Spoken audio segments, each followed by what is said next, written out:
ahead of the game. Hi, I'm Kelsa Dickey, the CEO of the Financial Coach Academy and my financial coaching business, Fiscal Fitness Phoenix. My coaching journey began more than a decade ago with me helping people for free from my dining room table. What was once a little business of mine has grown into a 7-figure company that employs a team of people. My goal is simple, to help you fall more and more in love with financial coaching. I believe financial coaching is the most rewarding way to make a living. If you are an aspiring financial coach or have been coaching for years, I'm here to help you create a business you love that gets your clients massive results. Let's get to it.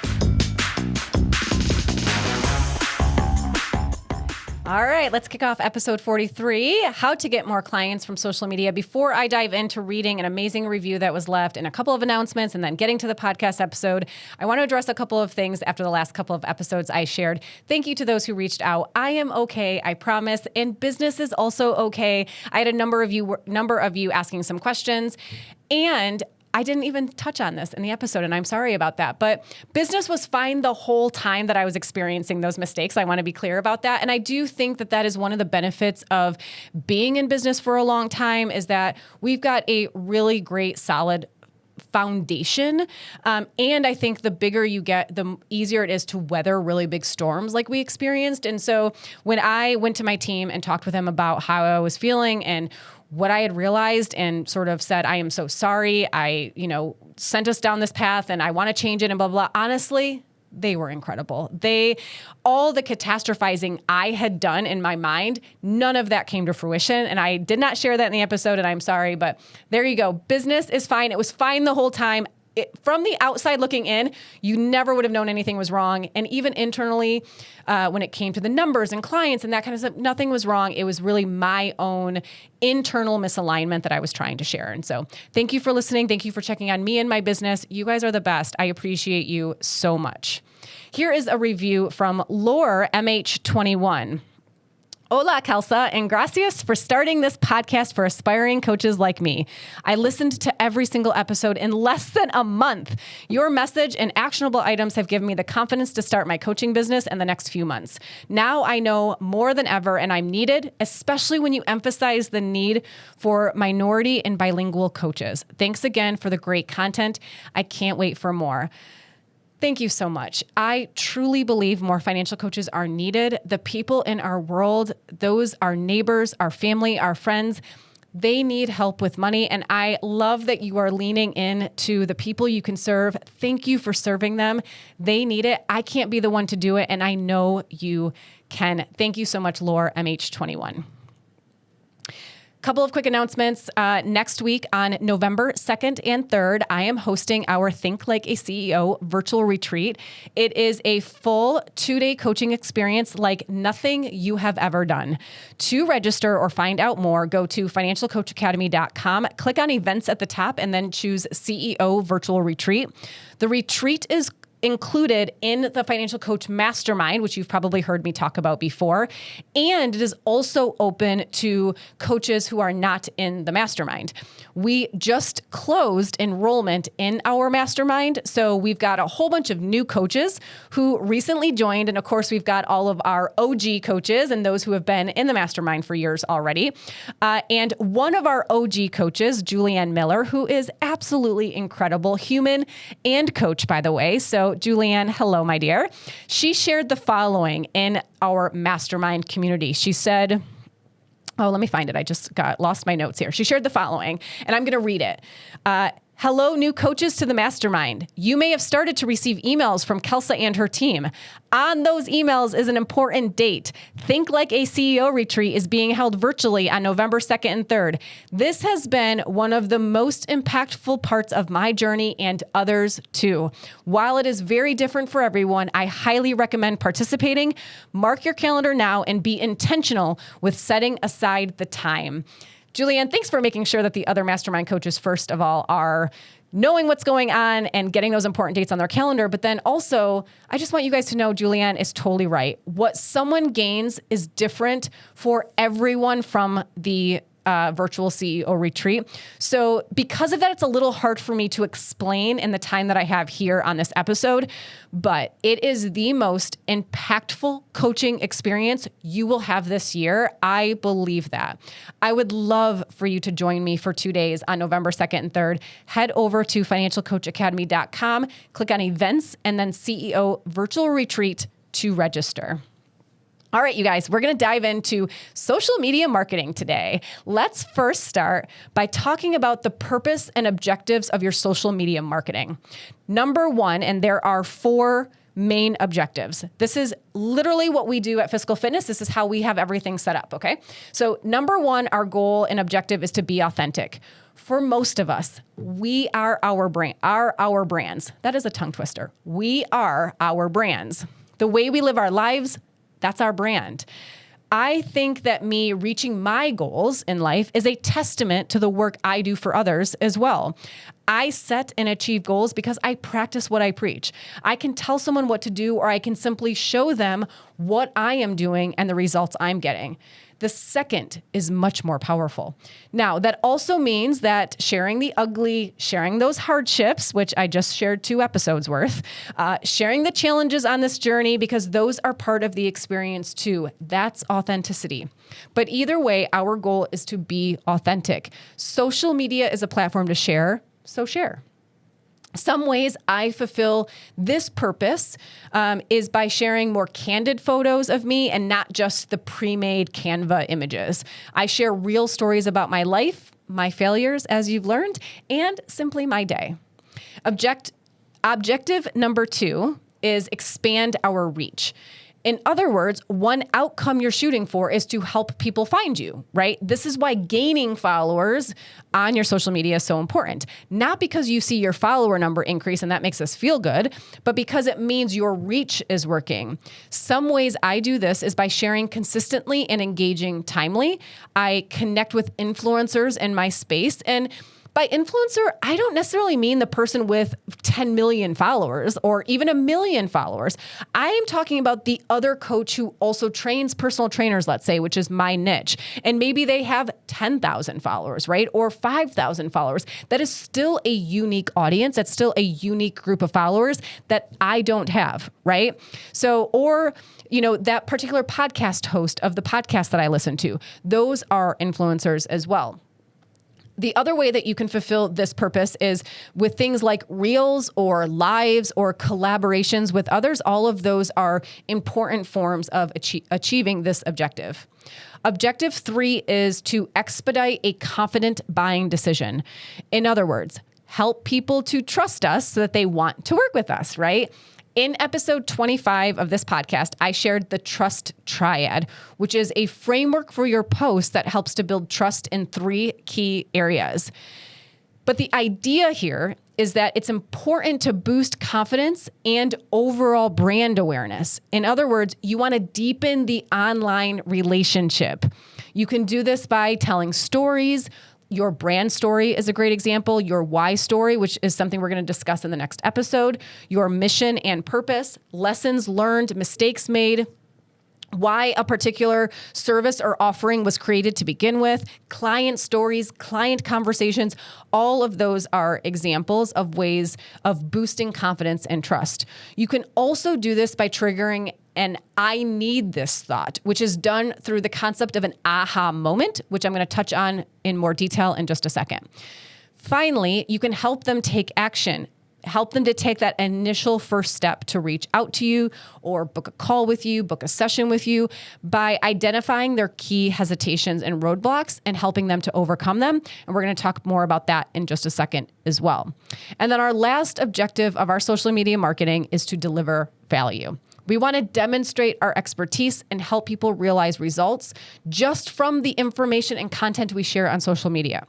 You can do this by sharing tips, strategies, and inspiration. You can ask questions that get people thinking. You can make a concept visual so that they get it better. What I really want to encourage with this one is that you don't just share a piece of content. You don't want to just share the definition of a word, for example. You want to share that, but then I want you to add your thoughts to it. Okay. I want you to add your thoughts about that definition or about that concept, about that financial tip or strategy. Okay. The example that I have with this, I see people share Dave Ramsey's stuff all of the time, which is fine. I'm not saying there is something wrong with his information. That's not the point of this.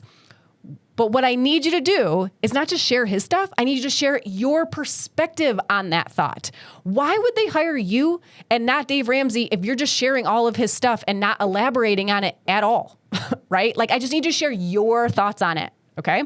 Here's a really simple step that you can take if this sounds like something you might be doing. I want you to ask yourself, why do I want to share this? So you see something, obviously you're about to share it for a reason. How come? Then when you share it, simply share that too, right? What you add doesn't have to be profound. It doesn't have to be this big philosophical thing that no one's ever thought of. It just has to be real. It just has to be your take on it, okay? Now, I want to circle back to the third objective that I shared, to expedite a confident buying decision.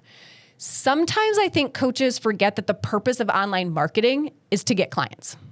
In other words, you want to take someone who you formed an online relationship with, and you want to try and transition that to a relationship offline, okay? And in order to do this well, you've got to be strategic about it. You can't just wing this part of it. So there are two types of posts that can really help to achieve this goal.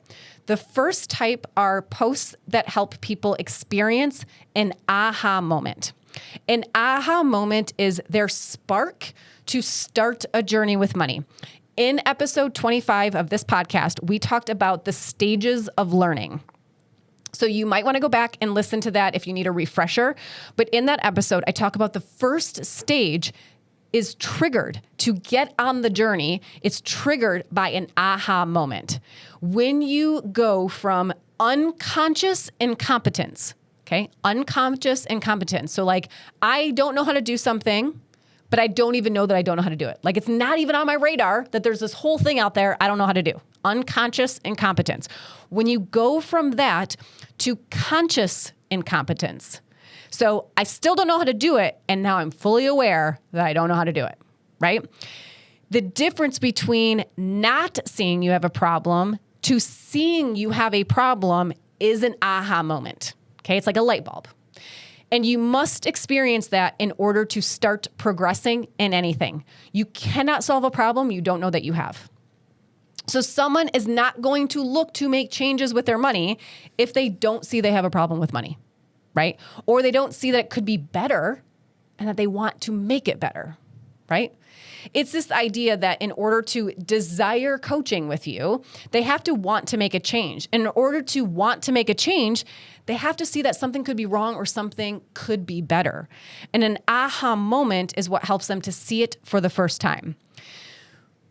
To come up with some of these, the first thing that I want you to do is think about moments of your own life that sparked a change for you. It doesn't have to be a financial change.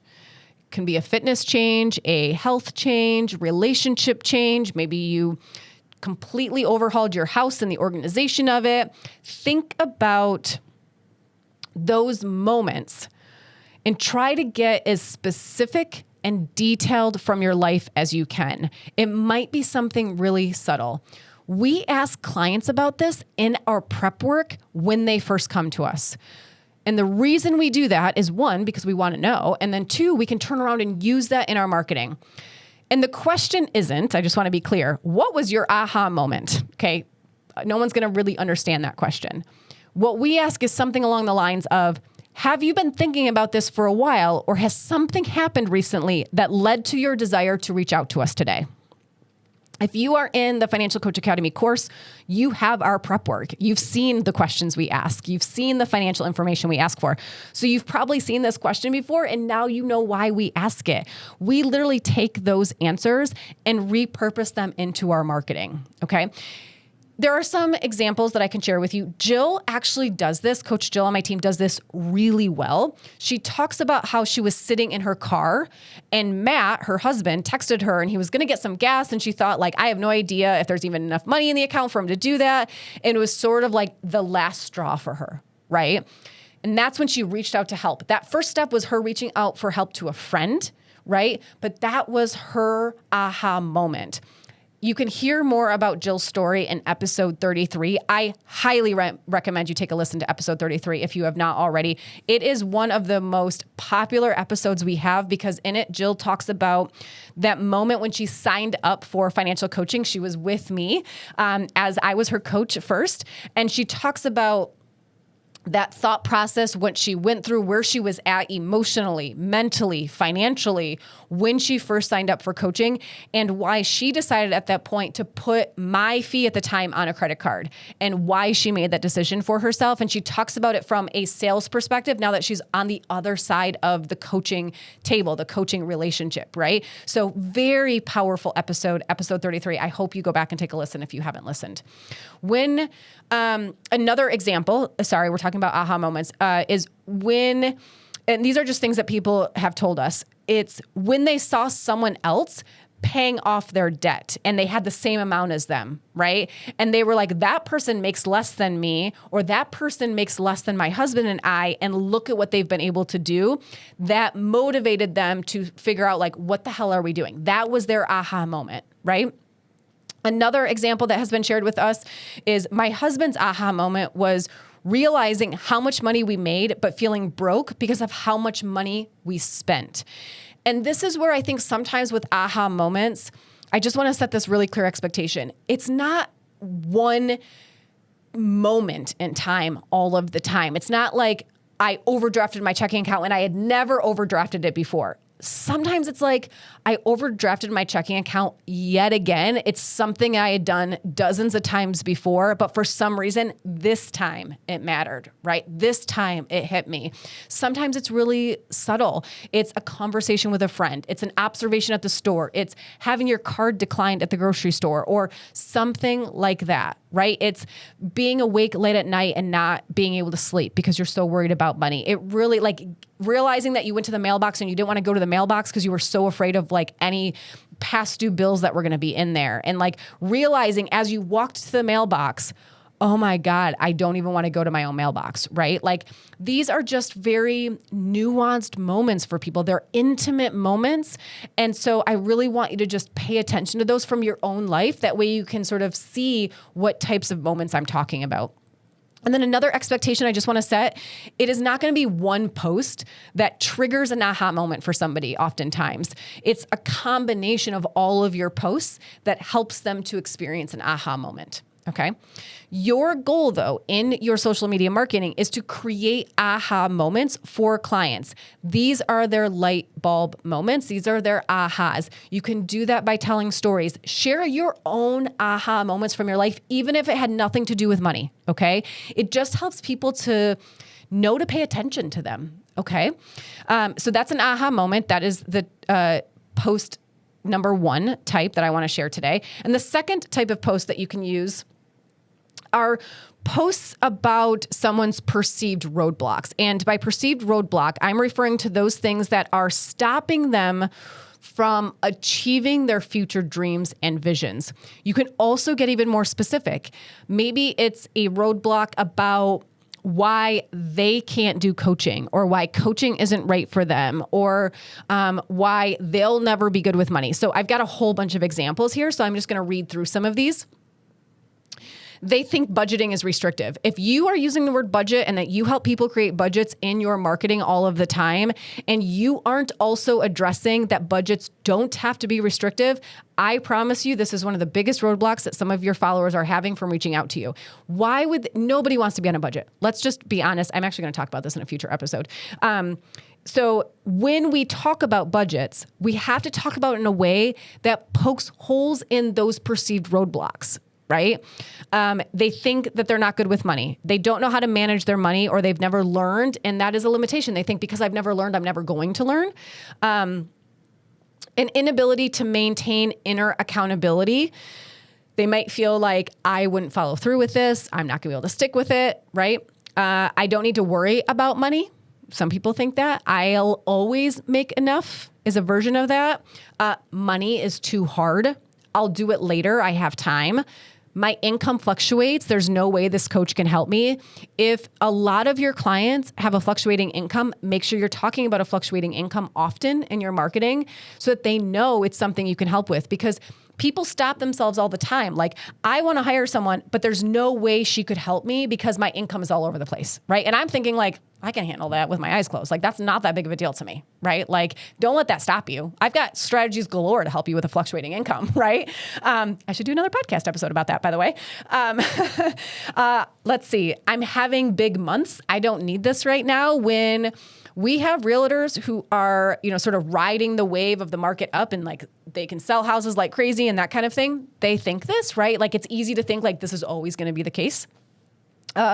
Overwhelm or maybe not knowing where or how to start, hesitations or roadblocks on the perceived cost of seeking help. Excuse me. They may have shame about the situation that they're in, and they don't want to admit that they can't manage their finances on their own. And so this is something you may want to speak to if you feel like it's something your clients routinely experience. Identity. Maybe they're just thinking like, I am someone who just isn't good with money. And so it's like this sense of helplessness almost, or hopelessness. Scarcity. Maybe they feel like they don't have enough time, energy, money to deal with the problem. Address that if you feel like that is a big part of your clients. Comparison with others that leave them feeling demotivated or uninspired and envious. Like, that's for those people. That's for other people. It's not for me, right? So make sure you're addressing that. And then the last one is perfectionism. Want to do it the right way, which leads to analysis paralysis or no progress at all. And so, you might want to address that in your marketing. You can say things like taking a step is better than no step at all, or, that there's a million things we can uncover in one session, those types of things. And here's what I want you to do. I want you to pick just one of these. And then on a sheet of paper, I want you to write, you might be thinking ... and then give a short answer. That's how these types of perceived roadblocks start. You might be thinking, and then that's when you want to call out the perceived roadblock that they have, right? And I want you to, right away after you call it out, give a very short answer to it, okay? The reason you want to lead with the perceived roadblock, that's the hook, and then you give a short answer immediately following, is that's for your skimmers.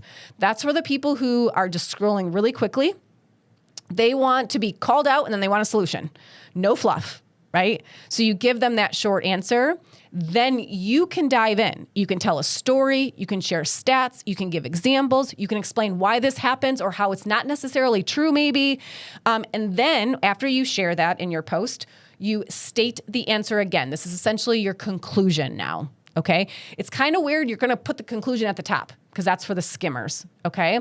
And then after the conclusion, you share a call to action. To talk about how coaching helps with this, DM me or go here or call me or, whatever your call to action is. Which, quick tip is I would write like 3 or 4 calls to action and rotate them. Like, you don't need to come up with calls to action that are unique and fresh for every single post. Come up with a few and just sort of circulate them on all of your posts. It also helps just with decision fatigue. The point is this: in order to expedite the buying decision process, you want to help people create aha moments, seeing that they either have a problem or that they want something different, while overcoming any perceived roadblocks that they're experiencing. That is what helps them to take action from online to offline, okay? Which is one of your goals of your marketing. Coaching is all about figuring out what you think of something and how that is impacting how you feel and the actions you take. In order to honor the coaching philosophy, I want to end each episode with a question that is for you to ponder. The purpose is to deepen your awareness and help you gain clarity on today's topic. It also creates the opportunity for you to share your thoughts with me and also with other financial coaches. I'd love to hear from you. If you are listening or watching on YouTube, drop a comment with your answer to today's question or join the conversation in our free community for financial coaches. Hop on over to Facebook and search Financial Coaches Unite and ask to join. Your question for this episode, Coach, is how can you up-level your social media game in order to expedite a confident buying decision?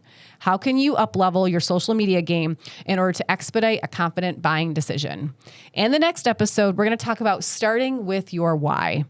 I believe financial coaching is the best and most rewarding way to make a living. I truly love what I do.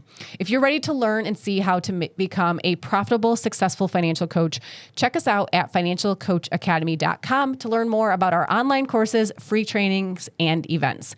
As always, I love hearing from you. If you have any questions for this podcast or thoughts you want to share with me, submit them at financialcoachacademy.com/podcast. And if you love this podcast, please subscribe on YouTube and leave us a rating or review on Apple Podcasts. It would mean the world to me. I will see you next week, Coach.